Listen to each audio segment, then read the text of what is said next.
வரலாற்றின் மர்மமான பக்கங்களை தேடிச் செல்லும் தேடல் வித்தணுவின் இன்றைய தேடலானது. சென்ற வார தொடர்ச்சி பொன்னியின் செல்வன் பார்ட் 4. கடந்த பகுதியிலே அருள்மொழிவர்மன் சோழ சாம்ராஜ்யத்தை வேணாம் என்று கூறினான். ஆனாலும் நடந்த சில சம்பவங்களினால் மீண்டும் சோழ சாம்ராஜ்யத்துக்குள்ளே பிரவேசித்த பொழுது கடலுக்குள்ளே மூழ்கினான். உண்மையிலே அருள்மொழிவர்மன் இறந்து போனானா அல்லது காப்பாற்றப்பட்டானா? நந்தினியினுடைய உண்மையான முகம் என்ன? நந்தினிக்கும் சோழ சாம்ராஜ்யத்துக்கும் இடையேயான எதிர்ப்பு கடந்த காலம் என்ன? இதுவரை மறைத்து வைத்திருந்த எல்லா சம்பவங்களையும் இன்று நாம் பார்ட் 4ல பார்க்க போகிறோம். இது பொன்னியின் செல்வன் பார்ட் 4. வாங்க வீடியோக்குள்ள போகலாம். கடல்ல மூழ்கின அருள்மொழிவர்மன இறந்து போயிட்டான் என்று நினைத்து எல்லோருமே கடற்கரையில் நின்று அழுது புலம்புறாங்க. சோழ நாடே அழுது புரளுது. ஆனால் ஒரு நிமிஷம் கடலுக்கடியில் அருள்மொழிவர்மனுடைய கையை பிடித்து யாரோ ஒருவர் காப்பாற்றுறாங்க. நடந்தது என்ன? யார் அவங்க? அருள்மொழிவர்மனை கையை பிடித்து மேலே கூட்டி வாராங்க. அவங்கதான் கடலோட மகள் என்று அழைக்கப்படும் பூங்குழலி. ஆழமாக ஒருதலை காதலாக நேசித்த காதலனை அவ்வளவு இலகுவாக கடலுக்குள்ளே மூழ்கி போக விட்டுருவாங்களா அவங்க? ஆனாலும் அருள்மொழிவர்மனுக்கு உணர்வே இல்ல. எல்லோருமே அவனை வெளியிலே பார்த்த பொழுது இறந்து போயிட்டான் என்று நினைத்தாங்க.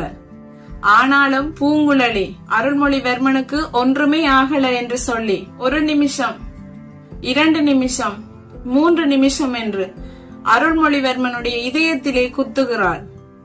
கண்ணை திறவென்று அடிக்கிறாள். சிறிது நேரத்திலே அருள்மொழிவர்மன் கண்ணை திறக்கிறான். அருள்மொழிவர்மன் பெரிதாக இருமிக் கொண்டே தண்ணீரை கக்குகிறான். கண்களை திறந்ததும் பூங்குழலி சிரிக்கிறாள். சோழ சாம்ராஜ்யத்திற்கே உயிர் வந்தது போல எல்லோரும் சிரித்தார்கள். ஆனால் அதே சமயத்தில் சோழ சாம்ராஜ்யமே இருண்டு போகக்கூடிய ஒரு அளவிற்கு பெரிய சம்பவம் ஒன்று நடக்கிறது. வாருங்க, இந்த கதையோட மிகப்பெரிய ஒரு சம்பவத்திற்கு செல்லலாம். நாம இந்த கதையோட முக்கியமான ஒரு கேரக்டரை பற்றி பேசணும். நந்தினி. இவங்க எப்படிப்பட்டவங்க? இவங்களோட உண்மையான கடந்த காலம் என்ன?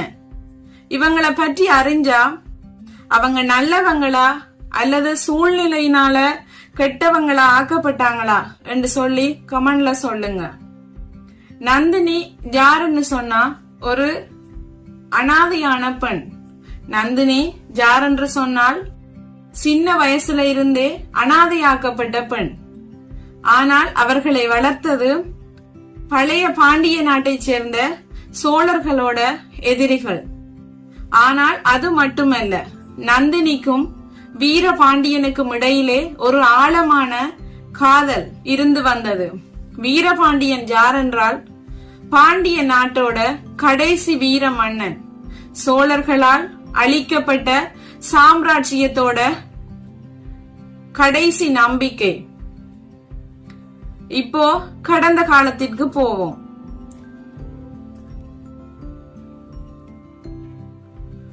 பல வருடங்களுக்கு முன்பதாக ஆதித்த கரிகாலன் பாண்டிய நாட்டுக்கு மேல் போர் தொடுக்கிறான். ஆனால் அந்த போர் நேர்மையானதாக இல்லை என்று பல வதந்திகள் இருக்கிறது.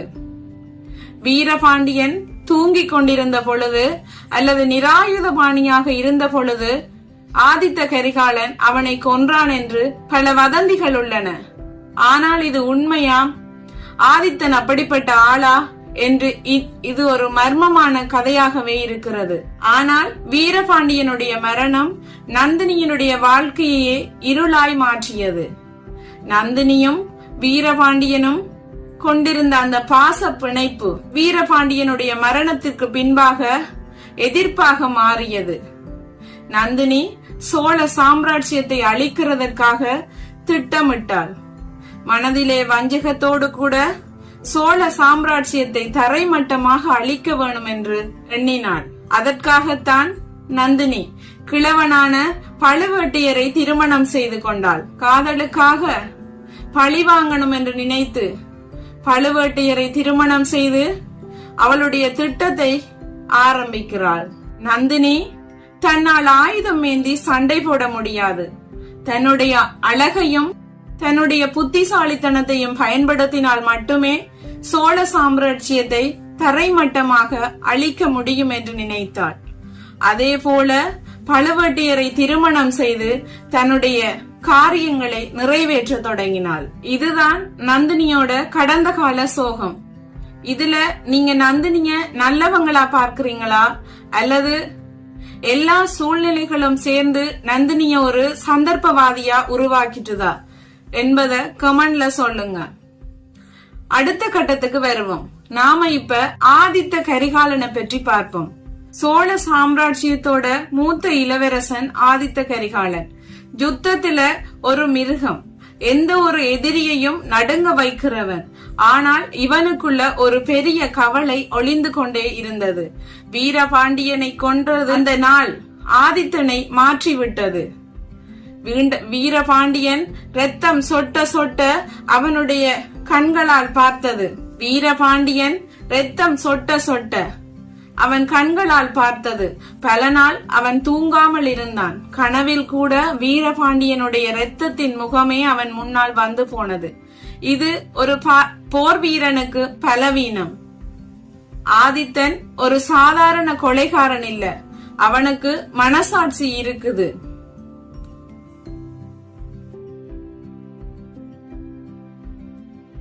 ஆனால் அது மட்டுமில்ல, இன்னொரு அதிர்ச்சியூட்டு உண்மையும் இருக்குது. ஆதித்தனும் நந்தினியும் ஒருவரையொருவர் பார்த்திருக்கிறாங்க. இருவருக்கும் இடையே ஒரு சில ஈர்ப்பும் ஒரு சில சமயங்களில் காதலும் வந்து போயிருக்குது. ஆனால் வீரபாண்டியனோட மரணத்துக்கு பின்னாடி நந்தினியோட மனசுல பகை மட்டுமே இருந்தது. ஆசை, கனவு, காதல் எல்லாமே சிதறி போனது. ஆதித்தனை வெறுக்க ஆரம்பிச்சாள். ஆதித்தன் குற்ற உணர்வோடு வாழ ஆரம்பித்தான். இப்பொழுது ஆதித்தன் காஞ்சிபுரத்துல இருக்கிறான். ஆனால் அங்க இருந்து கொண்டு தஞ்சாவூர்ல நடக்கிற சதி திட்டங்களை பற்றி கேள்விப்படுகிறான். அவனுடைய மனதிலே மிகப்பெரிய வருத்தம். நான் போர்க்களத்தில் உயிரை கொடுத்து சண்டையிடுகிறேன், ஆனால் என்னுடைய மக்களோ எனக்காகவே என்னை கொல்லவே திட்டமிடுகிறார்கள் என்று முணுமுணுத்தான். ஆனால் ஆதித்தனோட ஒரே ஒரு பிரச்சனை, அவனுடைய முன் கோபம் மட்டுமே.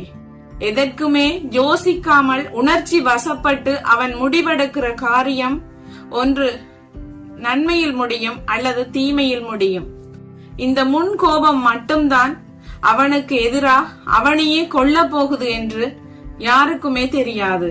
சரி, வாங்க, இந்த கதையில ஒரு மர்மமான கேரக்டர் இருக்குது. நாங்கள் ஆரம்பத்திலே பார்த்தோம் நந்தினியினுடைய ரகசிய தொடர்பு ரவிதாசர் என்று.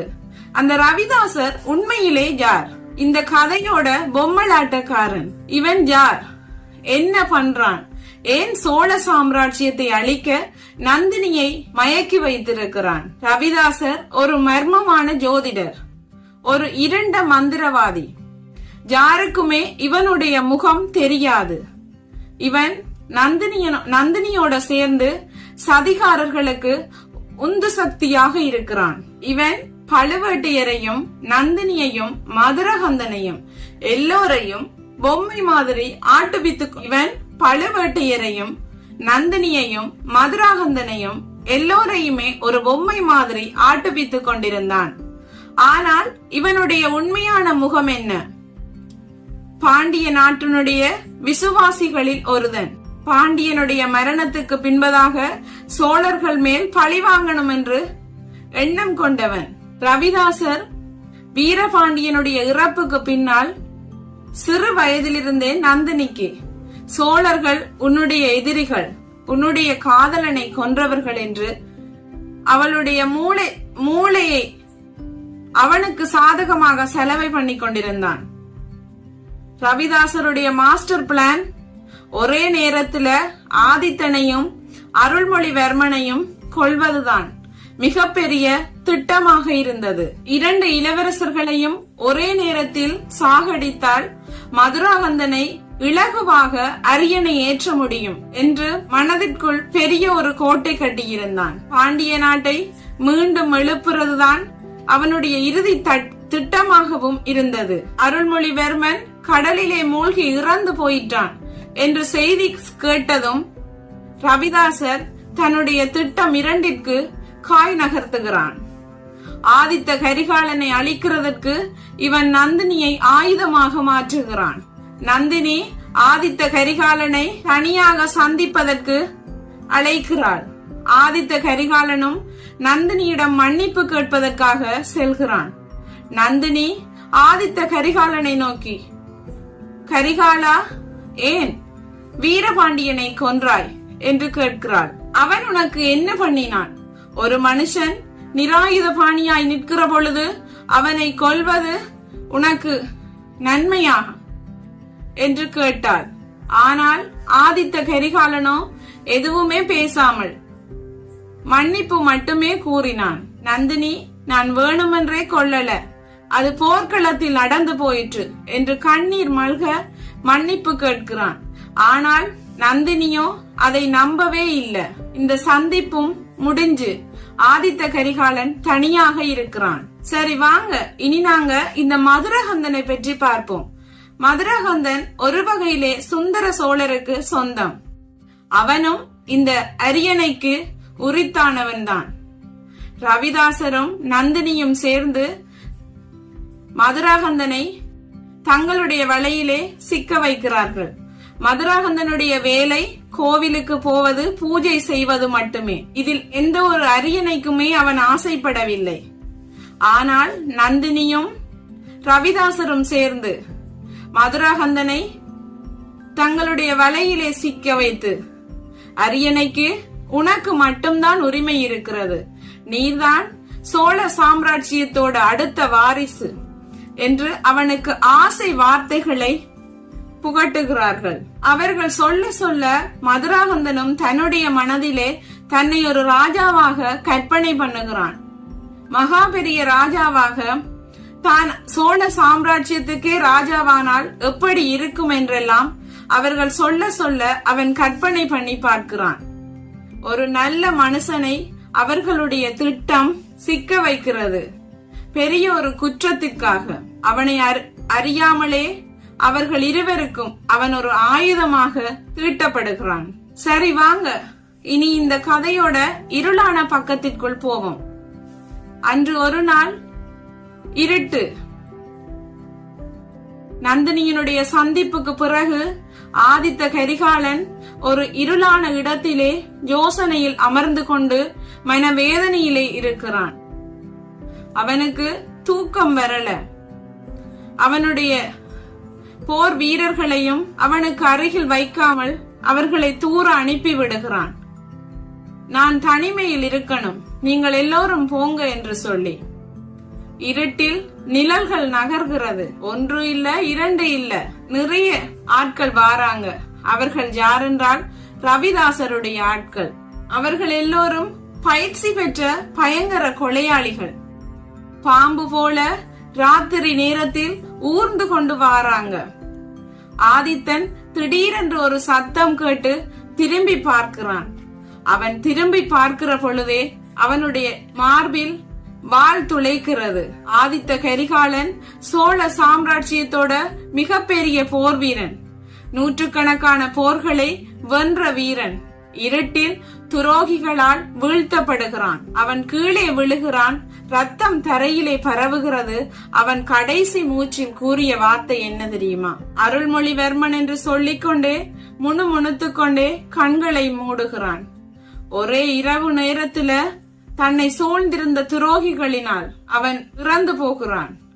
சோழ சாம்ராஜ்யமே ஒரே இரவுல மூழ்கி போகுது. சோழ சாம்ராஜ்யத்தோட மூத்த இளவரசன், சிம்மாசனத்திற்கு உரியவன், ஒரே இரவுல சோழ சாம்ராஜ்யத்தோட எதிர்காலமே மாறி போய்விட்டது.